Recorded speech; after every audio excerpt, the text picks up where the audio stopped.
La Bible dit dans le livre de 1 Jean chapitre 1, le verset 1 à 12. 1 Jean chapitre 5, le verset 1 à 12. La Bible dit, quiconque croit que Jésus est le Christ, né de Dieu, et quiconque aime celui qui l'engendre, aime aussi celui qui est né de lui. Alléluia. Nous connaissons que nous aimons les enfants de Dieu lorsque nous aimons Dieu et que nous pratiquons ses commandements, car l'amour de Dieu consiste à garder ses commandements, et ses commandements ne sont pas pénibles, parce que tout ce qui est né de Dieu triomphe du monde. Et la victoire qui triomphe du monde, c'est notre foi. Qui est celui qui a triomphé du monde, sinon celui qui croit que Jésus est le Fils de Dieu? C'est lui, Jésus-Christ, qui est venu avec de l'eau et du sang, non avec l'eau seulement, mais avec l'eau et avec le sang. Et c'est l'Esprit qui rend témoignage, parce que l'Esprit est la vérité. Car il y a en trois qui rend témoignage: l'Esprit, l'eau et le sang. Et les trois sont d'accord. Si nous recevons le témoignage des hommes, le témoignage de Dieu est plus grand. Car le témoignage de Dieu consiste en ce qu'il a rendu témoignage à son Fils. Celui qui croit au Fils de Dieu a ce témoignage en lui-même. Celui qui ne croit pas le fait de mentir, puisqu'il ne croit au témoignage de Dieu, a rendu son Fils. Et voici ce témoignage que Dieu nous a donné, la vie éternelle, et que cette vie est dans son Fils. Celui qui a le Fils a la vie. Celui qui n'a pas le Fils de Dieu n'a pas la vie. Je vous ai écrit ces choses afin que vous sachiez que vous avez la vie éternelle, vous qui croyez au nom du Fils de Dieu. Est-ce qu'on peut acclamer pour la parole de Dieu?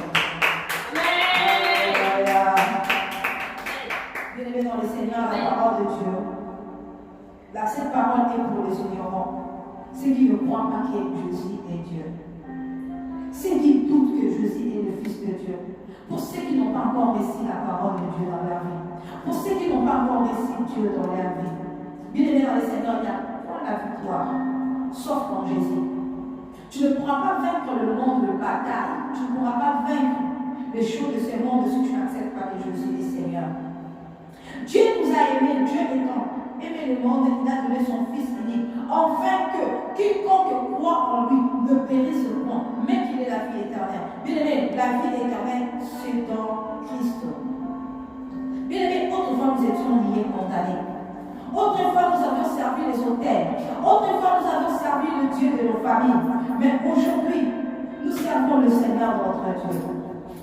Bien-aimé dans le Seigneur, crois en Jésus. Crois à son Saint-Nom. Crois à son témoignage, bien-aimé dans le Seigneur, tu seras sauvé. Le Seigneur t'appelle cet après-midi.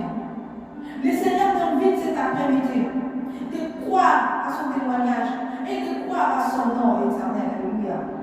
Bien-aimé dans le Seigneur, avant que Jésus soit au monde, on vivait sous la malédiction. On vivait sous des lois établies. On vivait sous des blocages. Le Seigneur nous a rendu la liberté. C'est en Jésus que nous avons la liberté. Bien-aimé, même pour ceux qui sont dans les mondes de ténèbres, il n'est pas trop tard que tu donnes ta vie à Dieu. Il n'est pas trop tard pour toi pour que tu quittes ces mondes de ténèbres. Il n'est pas trop tard pour que tu reviens à la vérité. Bien-aimé, quitte le monde de ténèbres, il n'est pas trop tard. Donne ta vie à Jésus. Reçois Seigneur Jésus-Christ cet après-midi comme Seigneur et Sauveur dans ta vie. Reçois-les comme le Seigneur dans ta vie. Reçois-les comme le Sauveur dans ta vie, bien-aimé dans le Seigneur. Reçois-les, celui qui nous a donné sa vie. Celui qui nous a donné sa vie. Celui qui est venu pour sauver le monde de ce Jésus. Bien-aimé, ton Père n'a pas sauvé ta vie. Ton Père ne peut pas représenter 1 euro, même si tu donnes la nourriture tous les jours. Bien-aimé, tu n'as jamais vu un père son enfant dans la sorcellerie, mais le matin, dans la journée, il va nourrir son enfant.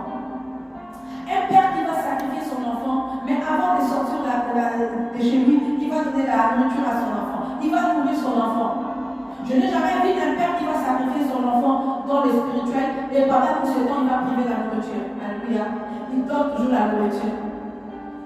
Il te donne toujours un endroit. Il t'envoie à l'école. Mais dans le spirituel, tu es déjà parmi les sacrifiés. L'ennemi t'a déjà sacrifié, mais il te donne toujours la gentillesse. Qui va me dire que moi, je remarquais avant de savoir que j'étais réclamée dans l'esprit des morts, je remarquais que mon père me haïssait, que ma mère ne me haïssait jamais. C'est toujours pas le cas. En ce moment, il te donne l'amour, beaucoup d'amour, pour que tu ne puisses pas soupçonner. Il te paye des frais scolaires comme avant. Il te donne la nourriture. Il te donne des besoins, tout ce que tu demandes comme besoin. Mais les gens vont être surpris que la personne ne plus.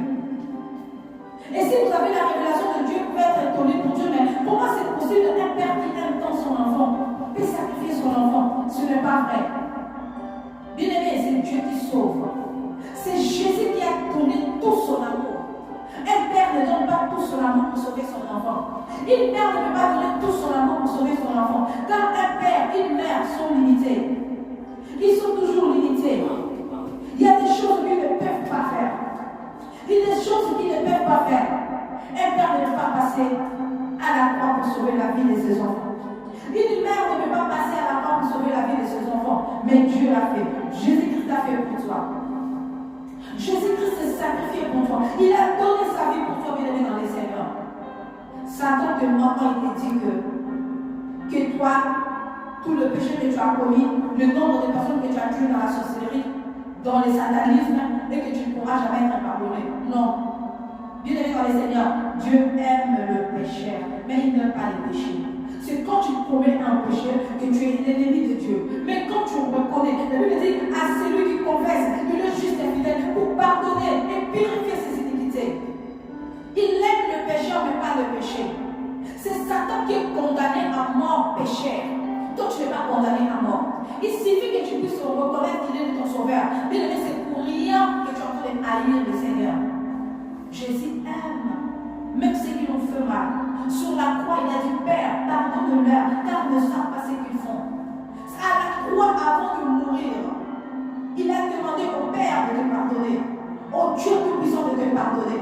Ceux qui l'ont tabassé, ceux qui l'ont fait souffrir, ceux qui l'ont tué, ceux qui ont fait couler son sang. Mais il n'a pas regardé le sang qui a été coulé, mais il a regardé le monde qu'il a sauvé à travers son sang. Est-ce que tu peux dire merci à Dieu? Est-ce que tu peux acclamer le Seigneur pour ce sacrifice? Il n'a pas vu le nombre de fouets, il n'a pas vu le nombre de tortures qu'il a subies, mais il a regardé juste les symboles qui représentaient la croix pour toi. Et que tu sois délivré, et que tu sois sauvé, et que tu puisses sortir un jour victorieux, victorieuse. Bien-aimé dans les Seigneurs, c'est lui qui a les fils de Dieu à la vie. C'est lui qui n'a pas les fils de Dieu, n'a pas la vie. Tu ne peux pas avoir la vie si tu n'as pas les fils de Dieu. Pour avoir la vie, il faut avoir les fils de Dieu. Pour ceux qui sont allés faire des alliances de pacte avec les âmes, bien-aimé, les diables te tuera. Le pacte te tuera. Bien-aimé, le pacte t'amènera à l'enfer. La même personne qui t'a imposé de faire des pactes, c'est la même personne qui te dira que tes pactes ont pris fin. Maintenant, c'est le temps de venir me servir. Bien-aimé, tout ce que les hommes peuvent te donner sur cette terre, les jours où tu vas rendre l'âme, les jours où tu vas te retrouver, servir les diables dans le tourment, c'est ces jours-là que tu vas voir les contrats de tout ce que les diables t'avaient promis. Tu vas voir la maltraitance dans ta vie. Tu vas subir la maltraitance. Le diable va te maltraiter. Ici, il t'avait donné de l'argent. Il t'avait donné le pouvoir. Il t'avait donné des moyens pour se déplacer. Il t'avait donné des jets privés, des avions. Tu as voyagé dans le business class. Tu mangeais en repas privé. Bien aimé dans les Seigneurs, tu peux tout avoir. De maison. Alléluia. Mais ce jour-là, tu vas te souvenir la même personne que je connais. Dans les tourments, c'est autre chose, tu seras maltraité. Mais la Bible dit que c'est celui qui a le Fils à la vie. Si tu as le Christ, tu as la vie. Le jour de ta mort, tu vas te retrouver dans le lieu du repos. Le lien du repos ne correspond pas au lieu du tourment. Alléluia. Bien-aimé dans les Seigneurs, dans ta vie à Jésus. Bien-aimé dans les Seigneurs, tous ceux qui n'ont pas le Christ vont subir l'enfer, vont subir les châtiments. Bien-aimé dans les Seigneurs, ceux qui ne croient pas en son nom ne pourront pas être sauvés. Ceux qui seront sauvés, c'est ceux qui croient à son nom. C'est ceux qui croient que Dieu est le rémunérateur de ceux qui le cherchent. Si tu crois à son nom, tu es sauvé. Toi qui crois encore au totem, toi qui crois encore aux amulètes, toi qui crois encore aux casseroles, aux canaries que le chef coutumier t'a donné, toi qui crois encore, toi qui crois encore au abaya que ta mère t'a fait porter, ta mère t'a dit que tu ne pourras jamais enlever ces abayas parce que ta chance se trouve dans ces abayas.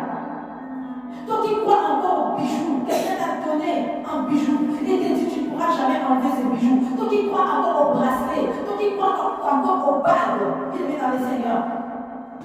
Mets ta confiance à l'Éternel, bien-aimé. L'Éternel te nuira. Une bague ne peut pas protéger. Des amulettes ne peuvent pas protéger. Un canari ne peut pas te protéger. Alléluia. Des amulettes ne protègent pas, bien-aimé. C'est la parole de Dieu qui protège.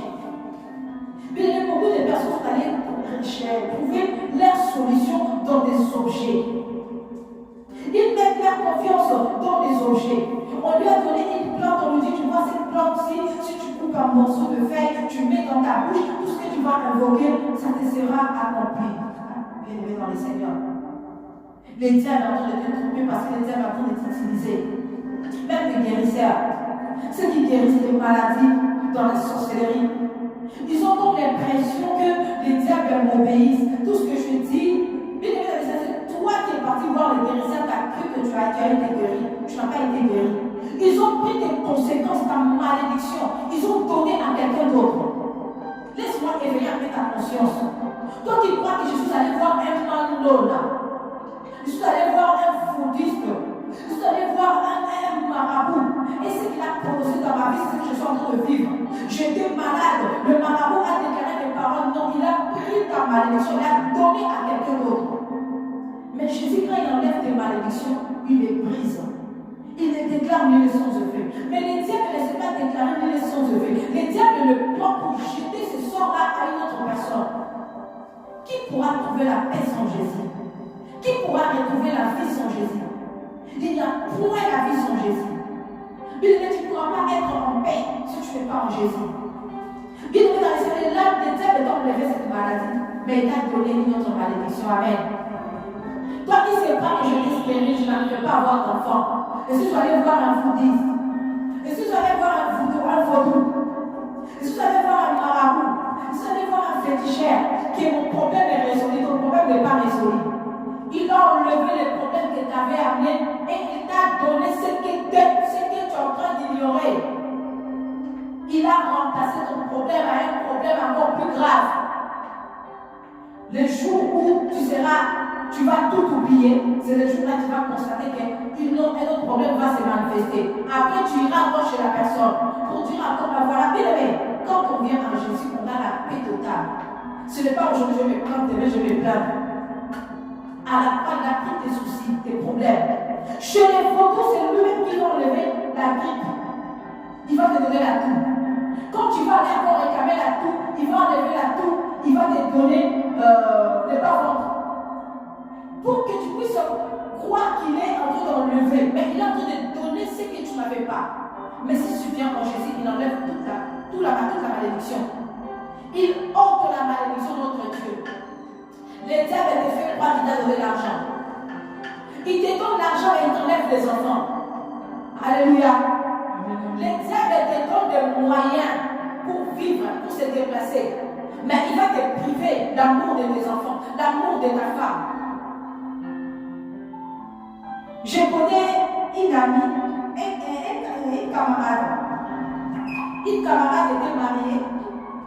Son mari avait fait pacte avec le diable. Le diable a demandé à son mari qu'il ne pourra jamais toucher une fille qui est des garçons. L'ami ne savait pas. Cet ami-là s'est marié jeune. Nous tous, nous avons envié son mariage. Nous avions tellement envié qu'elle était mariée jeune. Elle est rentrée dans son mariage, elle a eu son premier enfant, c'était une fille. Après un an, sa fille est morte. Quand sa fille est morte, elle a commencé à se poser trop de questions. Pourquoi ma fille est morte? Elle a pleuré la mort de sa fille, mais elle ne savait pas pourquoi sa fille était morte. Elle a perdu sa fille. Or, c'était son mari. Son mari avait déjà perdu plusieurs filles dans sa vie. À chaque fois qu'elle donnait naissance, elle faisait un enfant avec une femme. Si c'est une fille, cette fille-là va mourir. Et cet homme-là, dans son caractère, parce que en réalité, dans le monde, c'est l'esprit, mais nous avons aussi notre chair qui vit. Dans son cœur, c'est un homme qui aime les filles. Quand il grandissait, il disait toujours: j'aime bien des filles. Quand j'aurai des enfants, j'aurai des filles. Et le diable sait ce que tu aimes, c'est ce qu'il va te priver. En échange de quoi? De l'argent. À chaque fois, une femme faisait pour lui une fille. Le mari était trop attaché à cette fille. Quand il rentre du travail, il va demander comment va ma fille, parce qu'il avait peur que l'ennemi puisse enlever sa fille. À chaque fois qu'il avait une fille, il était trop attaché à cette fille. À chaque fois, même s'il est au travail, il doit appeler pour demander comment va ma fille, comment va ma fille, comment va ma fille. En ce moment-là, il avait la pression. Les diables le mettaient de pression pour dire que je vais enlever. C'est le moment de me sacrifier. Et il disait: non, il ne faut pas prendre, je vais prendre même dehors. Les diables disaient: non, c'est que t'aimes, c'est que moi j'aime. J'aime bien prendre des offrandes qui sont tellement bonnes, des offrandes qui vont te faire mal. Les diables aiment des offrandes qui te feront mal. Il ne prendra pas n'importe quelle offrande.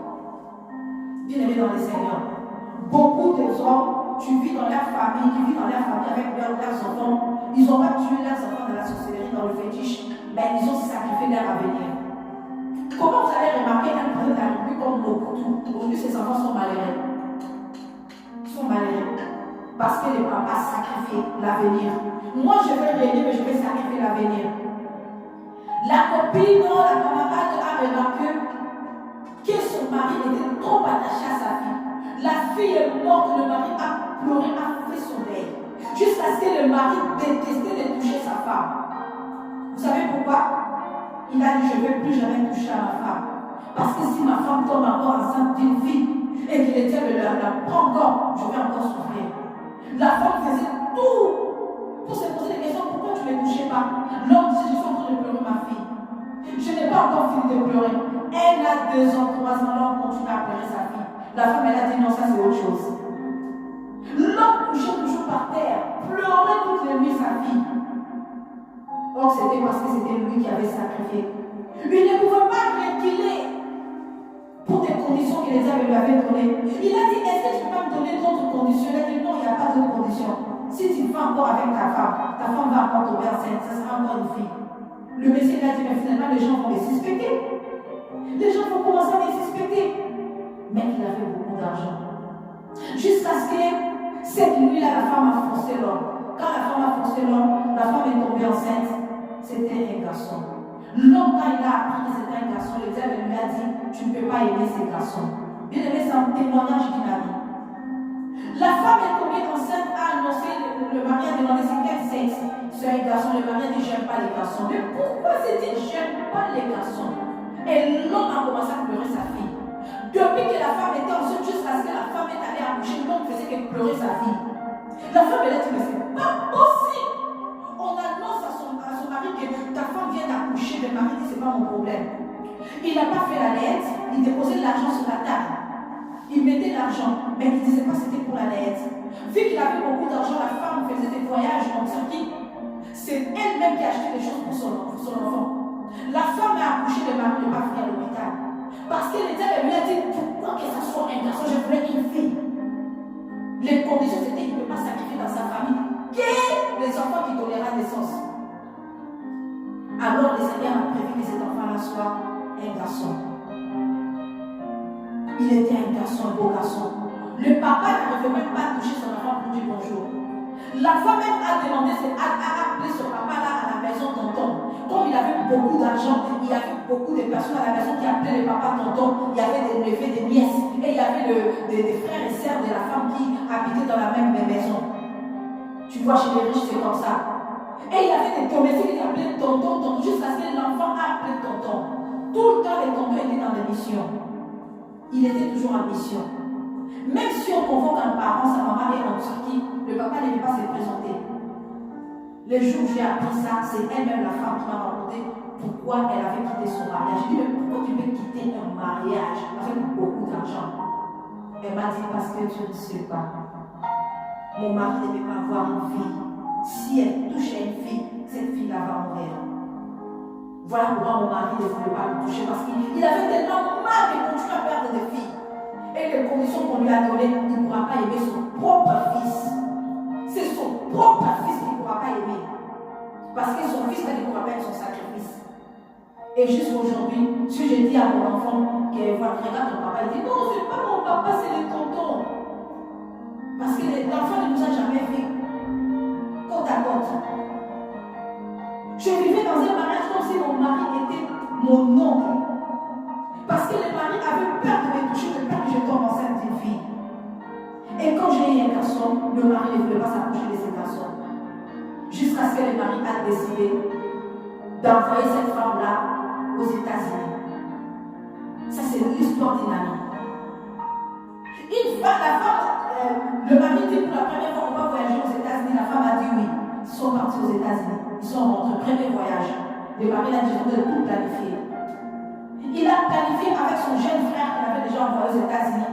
Loue une maison. Tu vas planifier les avocats qui vont faire l'asile de ma femme. Là, le beau-frère aimait beaucoup sa belle-sœur. Le grand frère, pourquoi tu veux faire ça? Parce que je vais me débarrasser de cette femme. Cette femme a commencé à aller voir des pasteurs jusqu'à ce qu'elle sera au courant. Elle est déjà au courant de tout. Mais je ne veux pas continuer avec cette femme. Alléluia, bien été dans les Seigneurs. La femme a fait un voyage avec son enfant, avec son mari, et son enfant qui a appelé son papa tonton. Ils arrivent là-bas, tonton, tu veux nous laisser ici? Oui, je vais vous laisser ici. Mais pourquoi tonton? Non, parce qu'il faut que vous restiez ici un moment, et puis vous allez retourner au pays après, prendre d'abord des papiers, vous allez demander l'asile. La femme, elle a dit, je ne vais pas demander l'asile, j'ai beaucoup d'argent, tu as beaucoup d'argent. Le Messie est allé chercher l'avocat aux États-Unis. Elle a donné tous les noms de la femme et de son enfant, et il a raconté une fausse histoire. L'avocat a fait signer les papiers en anglais à la femme. La femme, ça se rend compte. Comme quoi je suis telle dame, je suis venue demander l'asile. Oh, ce n'était pas le cas. Le mari qui va dire à sa femme de signer, c'est des papiers pour acheter la maison. Ce n'était pas des papiers pour acheter la maison. Son frère est en train de pleurer pour dire ma belle-sœur, je pouvais dire la vérité, ma belle-sœur, mais je ne peux pas. Quand la femme a signé, après quelques jours, elle reçoit une convocation. Son mari lui dit, bah voilà, toi tu restes pour la maison, on a acheté l'appartement que j'ai acheté pour toi ici aux États-Unis. Moi je retourne au pays. Et pendant qu'il est retourné au pays, pour être libre. La femme reçoit une convocation. Son beau-frère lui dit, bah voilà, la convocation dit que vous avez demandé l'asile, maintenant vous pouvez aller au rendez-vous. Mais quel asile? Je n'ai pas demandé l'asile. L'avocat dit ici, dans le papier que tu avais signé, c'était l'asile que tu avais demandé. Cette femme-là, jusqu'aujourd'hui, elle est aux États-Unis. Ça fait 6 ans qu'elle n'a pas de papiers. Elle ne pourra pas quitter les États-Unis. Et le mari ne veut pas lui accorder le divorce. Depuis qu'il les a laissés là-bas, il n'envoie pas l'argent. C'est les conditions du diable. Parce que la dame avait un garçon. Le mari est capable de nourrir son enfant aux États-Unis. Histoire vraie. Toi qui cours derrière l'argent, toi qui ne veux pas donner ta vie à Christ, est-ce que tu crois que les conditions de ton frère qui t'a amené dans le satanisme, est-ce que tu crois que ça sera les mêmes conditions pour toi? Peut-être pour lui, ce n'était pas ces conditions. Pour toi, ça va changer. Bien aimé dans les Seigneurs, laisse-moi te dire que celui qui a donné sa vie à Christ, c'est celui-là qui vaincra. Tu as moins de problèmes, que tu manges ou pas. Au moins tu as l'amour de tes enfants. Au moins tu peux prendre soin de tes proches. Les pactes avec des diables te pousseront à ignorer ta famille, à détester sa famille, à ne pas aimer ta famille. Bien-aimé, donne ta vie à Jésus. Toi qui as versé le sang humain, toi qui as maltraité l'humain, toi qui as maltraité un être humain que le Seigneur a créé, combien de personnes t'as sacrifié? Mais c'est le temps pour toi que tu reviens à Jésus. Jésus ne te condamnera pas. Il ne te jetera pas. Jésus te pardonnera de tes péchés. Donne ta vie à qui tu seras sauvé.